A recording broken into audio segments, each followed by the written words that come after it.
America का नया दांव। अमेरिका ने काबुल में अपना दूतावास बंद कर इसे कतर की राजधानी दोहा में स्थानांतरित कर दिया है। सभी अमेरिकी सैनिक अफगानिस्तान छोड़ चुके हैं।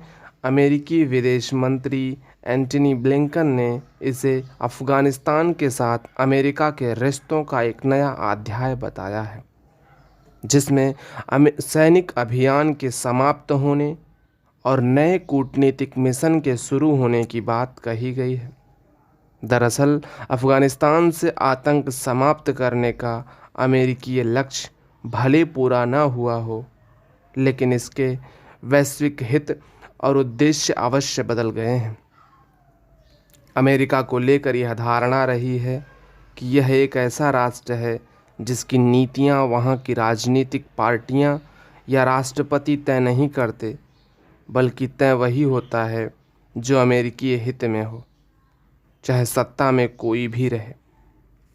अफगानिस्तान में तालिबान की सत्ता की वापसी अप्रत्याशित नहीं होकर कूटनीति का ऐसा दांव माना जा रहा है जिससे मध्य पूर्व, दक्षिण एशिया, चीन, रूस सहित कई मोर्चों पर अमेरिका को निर्णायक बढ़त मिल सकती है। ऐसा लगता है कि अमेरिका और तालिबान ने आपसी गठजोड़ करके न केवल अपने हितों को सुरक्षित कर लिया, बल्कि भविष्य में आपसी सहयोग की व्यूह रचना भी तैयार कर दी। इसकी शुरुआत ट्रंप के कार्यकाल में हो ही गई थी, जब अमेरिका और तालिबान के बीच वार्ताओं का दौर शुरू हुआ था।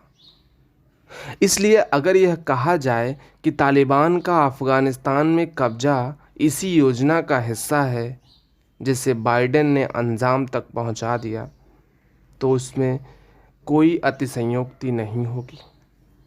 यह भी कम दिलचस्प नहीं है कि अफगानिस्तान की अशरफ गनी सरकार अमेरिका और तालिबान के बीच होने वाली वार्ताओं को लेकर लगातार आशंकित रही और उन्होंने वार्ताओं का विरोध भी किया।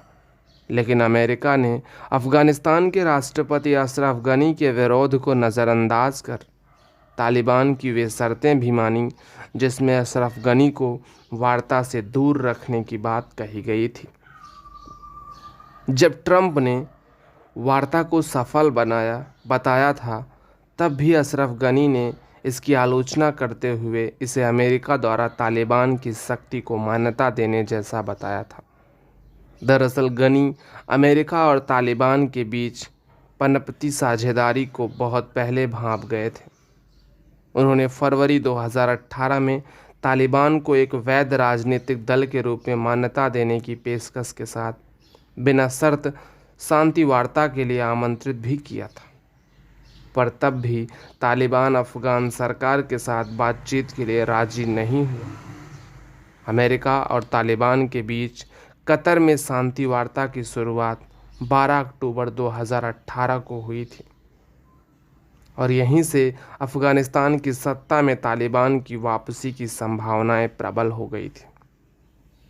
इस बीच ट्रंप प्रशासन ने अफगानिस्तान में अपनी स्थिति मजबूत करने के लिए अफगान मूल के जलील खलील जाद को अपना वार्ताकार बनाकर एक और दांव खेला था, जिन्होंने अक्टूबर 2019 में पाकिस्तान पहुंचकर तालिबान के सह संस्थापक और मुख्य शांति वार्ताकार मुल्ला अब्दुल गनी बरादर की अगुवाई वाले तालिबान प्रतिनिधिमंडल के साथ बैठक करके भविष्य की कार्ययोजना तय कर दी थी।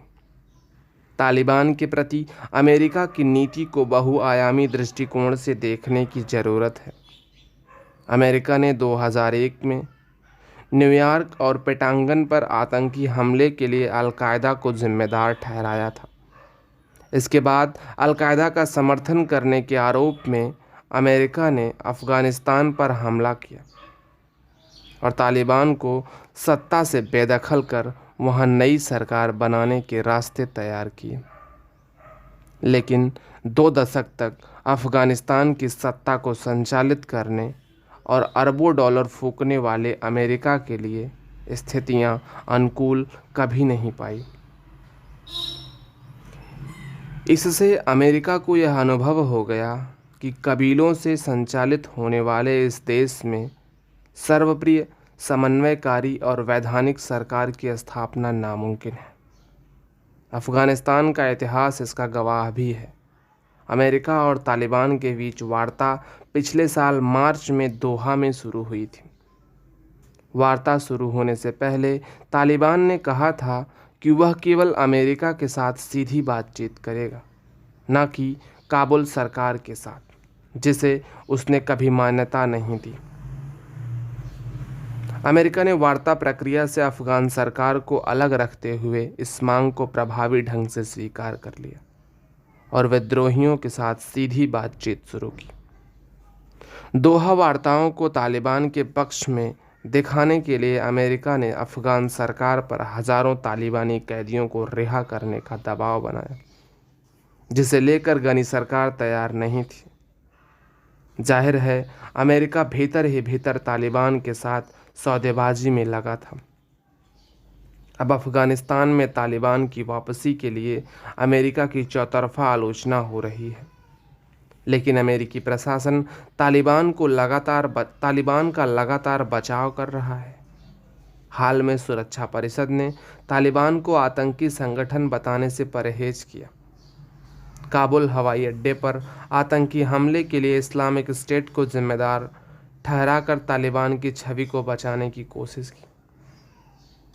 अमेरिका की खुफिया एजेंसी CIA के प्रमुख विलियम बर्न्स ने काबुल में तालिबान के नेता मुल्ला अब्दुल गनी बरादर के साथ गोपनीय मुलाकात कर तालिबान अमेरिकी साझेदारी के बढ़ने के संकेत दिए।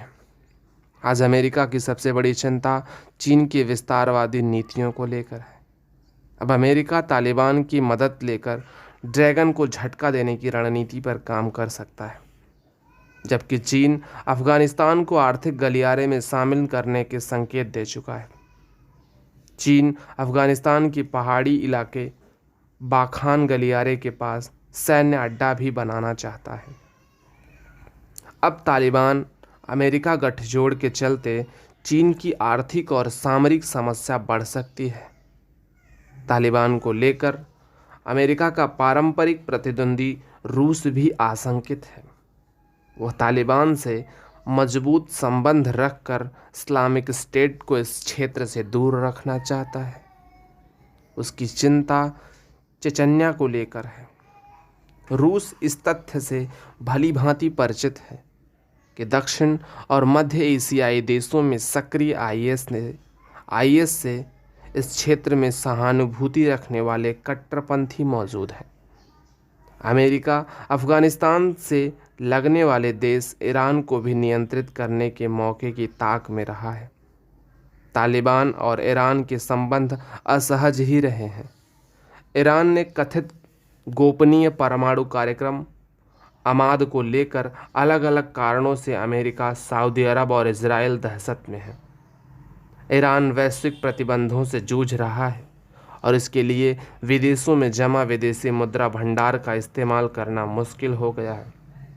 ईरान की सीमा से लगा अफगान शहर हेरात नगदी के स्रोत की अहम भूमिका निभाता है, जहां अनुकूल दरों पर अमेरिकी डॉलर का लेन देन होता है और इस्लामिक रिपब्लिक नगदी के अपने सबसे नज़दीकी और प्रमुख स्रोतों में से एक तक पहुंच खोना नहीं चाहेगा। अब अमेरिका सुन्नी कट्टरपंथी संगठन तालिबान पर दबाव डालकर न केवल ईरान की अफगानिस्तान से लगती सीमा को असुरक्षित कर सकता है, बल्कि उसे आर्थिक नुकसान भी पहुंचा सकता है। बाइडेन ने तालिबान के लिए अमेरिका की सत्ता का मार्ग खोलकर कई कूटनीतिक मोर्चे पर बढ़त हासिल कर ली थी। इस्लामिक स्टेट का प्रभाव अफगानिस्तान के हेलमंद, जाबुल, काबुल, फरार, लोगार और नरंगहार जैसे प्रांतों में देखने को मिल रहा है। इस्लामिक स्टेट और तालिबान लड़ाकों का संघर्ष आने वाले समय में बढ़ सकता है। इससे तालिबान पर दबाव बढ़ेगा। तालिबान के लिए अमेरिका से सामरिक और आर्थिक सहयोग मिलता रहना बेहद ज़रूरी है। और यह उसकी प्राथमिकता भी होगी। अमेरिका की नज़र मध्य पूर्व से लेकर ईरान, रूस और चीन तक है, और ऐसे में तालिबान और दोहा उसके लक्ष्यों को पूरा करने का माध्यम बन सकता है। धन्यवाद।